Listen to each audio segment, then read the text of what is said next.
Hello, everyone, and welcome to part two, or game two, excuse me, of a series between Parting and Dream here on Ohana. Parting spawning as the red Protoss player here on the top left-hand side of the map.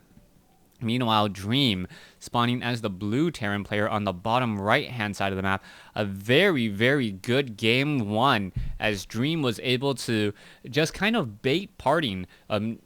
Early on, I have rarely ever seen Terran players really splitting up their army as we saw Dream do in Game 1 on Cloud Kingdom. Dream perhaps somehow guesstimating or knowing that he had a large enough army to actually try to do a bit of a split attack against Parting, and that really paid off in spades, taking down a lot of probes. We'll see what will be happening here in Game 2.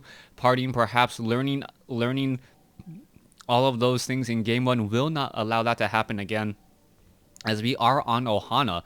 Ohana has basically two main routes into each other's base. Both of them are covered by these Zelnaga towers. You can drop from the far corners and the far reaches as well, but then again, those are perfect places for observers to be placed down. Now, Parting may be going, nope, he's actually going for a faster assimilator than he did in the previous game, setting up that assimilator at, I believe, 15. That means that he should be getting up his cybernetics core next, and then perhaps try to go for faster warp gate tech.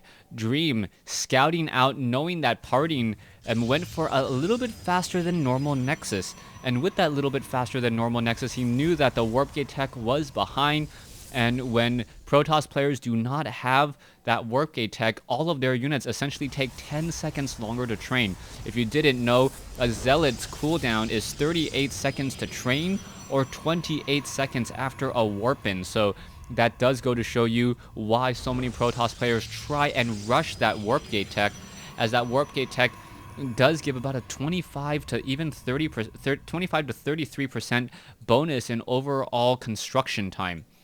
SCV now heading back home. Probes now sitting at his Zelnaga tower will keep track of things here as the Marines making sure that there are no proxy pylons. Command center will be placed down here by Dream. Dream going for that typical one racks expand, something that we see a lot of in Wings of Liberty, but I think it will fall out of favor in the Heart of the Swarm, just because if you take a look at Parting's build, if this was Heart of the Swarm, I would say this is a Mothership Core Blink Stalker all-in attempt that is really, really going to punish anything that Dream tries to do. But obviously, this is Wings of Liberty, and Parting should be taking up another Nexus soon.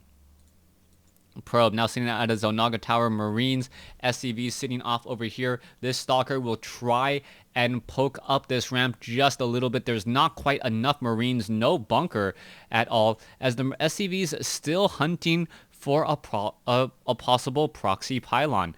Stalkers making sure that there is no 2 racks play, as the Marines are now simply going to retreat and head back. There are going to be 4 Marines. That Stalker trying to get off some easy shots here, does get off 1, and now the Stalker is forced to retreat. A little bit of superficial damage to the hard suit of the Marine, as the Marine will be jumping inside that bunker momentarily. Now, taking a look at Parting is still training up probes. If you take a look at his probe saturation, this is beyond 16. So I gotta believe the expansion is coming in momentarily. You can see a probe now making its way around. We are going into a robotics facility, but the number of units coming in from Parting is rather low. We need to see a Nexus at some point. SCV is gonna head up that ramp. There is a lot of sentries here with a decent amount of energy, and with this, are we actually going to spot a 2-base all-in? Sentry of Immortal all-in at that? We can see that this Nexus is coming into play. That SCV is not going to make it up the ramp, not spot the robotics facility. The Nexus is down, so this is an indicator that this is going to be a bit of an economic game, but this Nexus is rather late. Let's take a look. Dream should have spotted all of this and say, you know what, I need to get more production buildings. He's going heavier into Marines. We should be seeing a reactor added on here, plus a starport right next to that factory for Marine Marauders with stim, combat shields, and medevacs. Sentries still have plenty of units in order to just force field the ramp. We are going into a bit of Immortals, but those Immortals are going to have a very difficult time against the mass marine strategy that Dream is currently dreaming up. Let's take a look at this. We are adding in another reactor and another tech lab, and thereby doubling Marauder marine production. 2 Marauders and 2 Marines being trained simultaneously, as Dream is still currently supply blocked.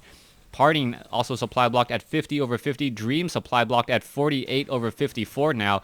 Just finishing off a supply depot, about to start a new one, as the Observer now just taking a look around. Level 1 weapons upgrade now coming in.